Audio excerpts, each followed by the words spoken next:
Hello and welcome to this videocast for subscribers to davidicke.com.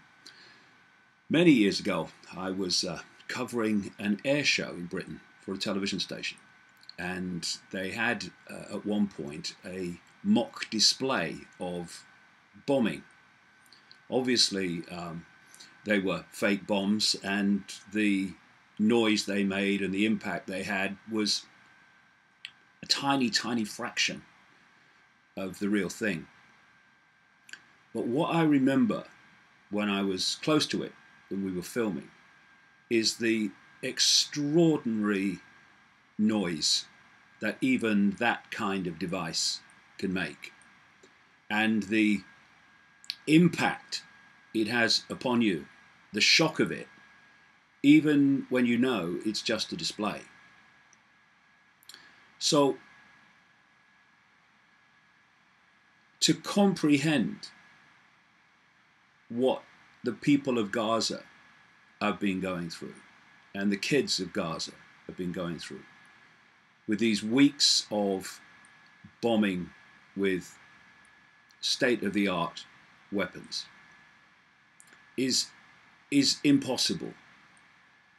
It's impossible to imagine the horror and the fear that they're going through.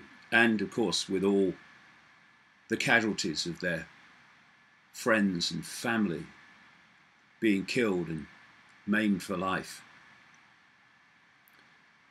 And what I want to talk about today is the mentality that allows that not just to happen, but makes it happen, that orders it to happen, that gets off on actually doing it. And I've said many times, but it's worth emphasizing again. One of the biggest problems that humanity has, in general, not everyone of course, in comprehending what's actually happening in the world, is the lack of understanding of the depth of pure, undiluted evil which is driving this world in the direction that it's going, and has been doing so for a long time, throughout known human history, basically. And when you don't appreciate that there is a depth of evil that defies the imagination, that is playing out an agenda before our eyes, what happens is people write off or explain to themselves coldly calculated, interconnected happenings of pure evil as just random coincidence. Well, it's not a random coincidence. It's not a random coincidence in the terms that it's happening, because it's coordinated, it's going along a path. Gaza is connected to Libya, is connected to Iraq, is connected to Ukraine, and so on. But it's also connected in terms of the mentality behind it. And there is it's not even rare, it's shockingly common,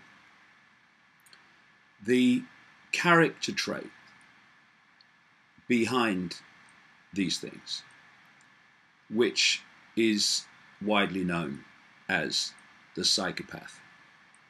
The psychopath and the sociopath and the narcissist are different, some milder, some more extreme, but they're different expressions of the same basic mentality. And to understand Gaza and to understand what's happening in the world in general, we need to understand the nature of the psychopath, the sociopath, and the narcissist. And in the Perception Deception, I give definitions for these states of being, shall we say. Psychopath is defined as a person afflicted with a personality disorder, characterized by a tendency to commit antisocial and sometimes violent acts and a failure to feel guilt for such acts. And when you see the horrific pictures coming out of Gaza of the consequences for civilians of the bombing, and then you see the Israeli reaction from classic psychopaths like Benjamin Netanyahu, that have no sense of guilt. Far from that, it's an effort and an exercise in blaming others for your psychopathic behavior. A sociopath is defined as a person whose behavior is antisocial and who lacks a sense of moral responsibility or social conscience. There's a word that will link all this in a second. An obvious self-focus in interpersonal exchanges. And some of the other definitions that kind of pull psychopath, narcissist, and sociopath together: a lack of psychological awareness. Here's the word. Difficulty with empathy. I'll come to that in a sec. Hypersensitivity to any insults or imagined insults. I mean, you criticize Israel, and they're off on one. You can't criticize Israel. Otherwise, the abuse comes the other way, no matter what they do. Vulnerability to shame rather than guilt, because these personality types, especially the psychopath, have no sense of guilt, as I've just mentioned. Detesting those who do not admire them, again, coming back to criticizing Israel, how dare you. Using other people without considering the cost of doing so.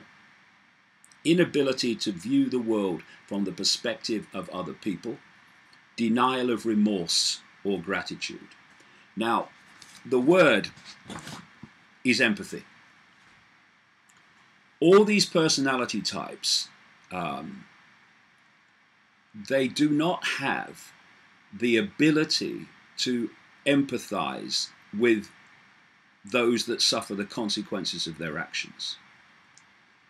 And this inability to put yourself in their place and imagine and feel what they must feel in terms of the consequences of your actions, that is fundamental, because from that lack of empathy comes no limits